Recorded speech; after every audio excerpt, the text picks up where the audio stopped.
गोड गोजिरी लाज लाज रे सैत होणार नवरी एका आभूषणची घेऊन दागिनी एका आभूषणची घेऊन दागिनी हिरे मोती गंगाळी रे तीच परंपरा तोच विश्वास एकता ज्वेलर्स नगर परिषद समोर मेन रोड परतवाडा। बहुजन राष्ट्र निर्माण प्रशासकीय अकादमी परतवाडा याच्या माध्यमातून अनेक युवकांना स्पर्धा परीक्षा संदर्भात मार्गदर्शन केले जातं। याच स्पर्धा परीक्षा मार्गदर्शन केंद्रातून अनेक युवक शासकीय विभागांमध्ये विविध पदांवर निवडले जातात। यावर्षी याच बहुजन राष्ट्र निर्माण प्रशासकीय अकादमीतील सागर कडू तलाठी पदावर, महेंद्र राऊत जिल्हा परिषद शिक्षक तर ऋषभ जांभूळकर MSF, अंकित कडू सुमित जंजाळ आरोग्य विभागात तर निलेश सरदार विस्तार अधिकारी सांख्यिकी, आशिष कडू महाराष्ट्र पोलीस, अक्षय रघुवंशी तलाठी, कृष्णा खांडे सहाय्यक पोलीस अकोला, चंद्रशेखर कान्हेरकर लोहमार्ग पोलीस, रोशनी सलामे महाराष्ट्र पोलीस अमरावती ग्रामीण, आदित्य भारसागडे सार्वजनिक बांधकाम विभाग कनिष्ठ अभियंता पदावर तर आरोग्य विभागात सूर्यकांत पाचपोर, MSF मध्ये अंकुश दहाटे व शुभम चोबे आदींची निवड झाली।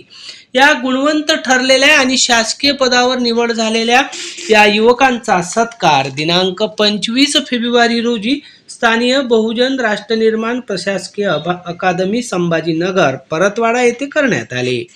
या कार्यक्रमाच्या अध्यक्षस्थानी डॉक्टर अनंत पोरे तथा बहुजन राष्ट्र निर्माण प्रशासकीय अकादमीचे प्रशासक गजानन कोरे, प्रभाकर झोड, ठाणेदार संदीप चव्हाण, डॉक्टर हर्षराज डफडे, ठाणेदार प्रदीप सिरस्कर, पत्रकार हरिचंद्र खुजे, जितेंद्र रोडे, गोविंद बुरघाटे, दिनेश ठाकरे, अविनाश कडू, रवींद्र मालठाणे आदींच्या उपस्थितीत या निवड झालेल्या युवकांचा विशेष सन्मान करण्यात आला। कार्यक्रमाचे संचालन पवन दहाटे तर आभार हेमंत आठवले यांनी केले। कार्यक्रमाच्या यशस्वीसाठी रियाज शेख व इतर अकादमीच्या सर्व युवक व युवतींनी अथक परिश्रम घेतलेत। सानू खान सह जितेंद्र रोडे, अध्ययन समाचार लाईव्ह परतवाडा। असं सगळं सोबत घेता जेवढी माझे पेपर झाले त्याच्यात एकतर मी ओपन वर्गातून असल्यामुळं अजून स्पर्धा जास्त होती। तर मला सर्वात प्रथम मी पेपर दिला लेखापाल, वन विभाग लेखापाल। तुमचं बॅच कशी येत आहे, तुमचं दिमाग किती ठिकाणावर आहे, तुमचं पेपर सोडवण्याची पद्धत कशी आहे, तुम्ही कसे टॅकल करता प्रश्नांना, हे खूप महत्वाचं आहे। म्हणजे आपण म्हणू शकतो 90% आपली मेहनत आणि 10% नशीब। आणि हे नशीब आपण त्यानंतर पोटात जातात, फ्री होते, मेन होत नाही, एखादा मार्क कमी होतो पुढच्या एक्झाममध्ये, फायनान्स मध्ये भरपूर असे प्रॉब्लेम येतात। पण आपलं काय पेशन्स, सातत्य जेवढं ठेवलं तेवढं फार चांगलं आहे।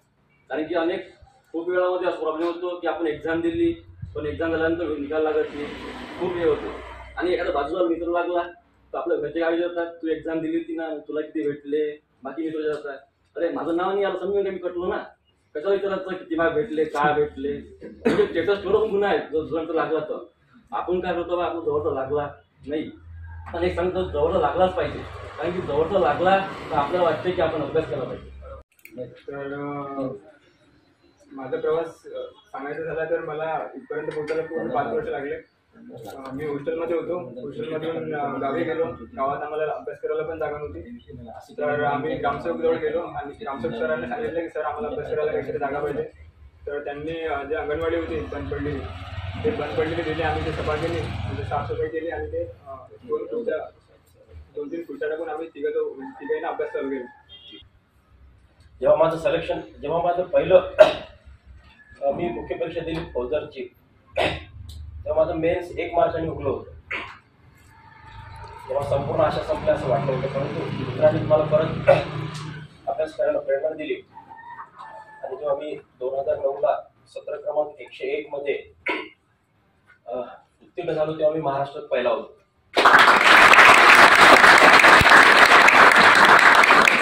सांगण्याचं तात्पर्य एवढं, शिवाजी घडवला त्याला जिजाऊ पंत पण नाव असेल, पहिले जिजाऊ पण नाव असेल, कारण जिजाऊ पहिली आली ती शिवाजी नंतर आली, बरोबर आहे। त्या ठिकाणी आधीच डॉक्टर गोरे सर, ते सहकारी संदीप चव्हाण आणि कडककर सर, स्पेशली यांनी जे पूर्ण हे दिला म्हणजे खास जो सपोर्ट आहे माझे मित्र ठाकरे सर आणि सर्व या ठिकाणी उपस्थित मित्र हो तळागाळातल्या देशाचा जसं काही म्हणजे होतं आणि कसं असताना तिथं आलं कसं नोकरी त्या नोकरी आली त्या घरी खूप काही असं नोकरी येत नाही आमच्या घरी नव्हतं पण अशी सायकल वगैरे ते रटाळ स्टोरी सांगण्यात अर्थ नाही. तसं त्यांनी म्हटलं की मी आता चालू गाडीमध्ये 2-3 लोक कशी येऊन घे बरं म्हणणार ते तोंड मारणार डिलिव्हरी आहेच घेतात. या वर्गामध्ये या ठिकाणी उपस्थित आज हा लागला तो लागला यात आपण आनंद मानून एक पॉझिटिव्हिटी ठेवून आपण पण मेहनत करा. संघर्ष कायम असला पाहिजे. तुमच्या आयुष्यातला ज्या दिवशी संघर्ष संपते त्या दिवशी तुमचं खरं आयुष्य संपते. तुम्ही मेल्यागत मृतागत जमावता एक लक्षात ठेवा.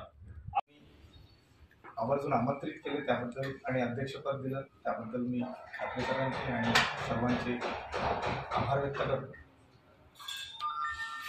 आधी जे ॲस्पिरंट आहेत त्यांच्यासाठी एक 2 लाईन सांगतो, नंतर यशवंत विद्यार्थ्यांसाठी काही सांगतो.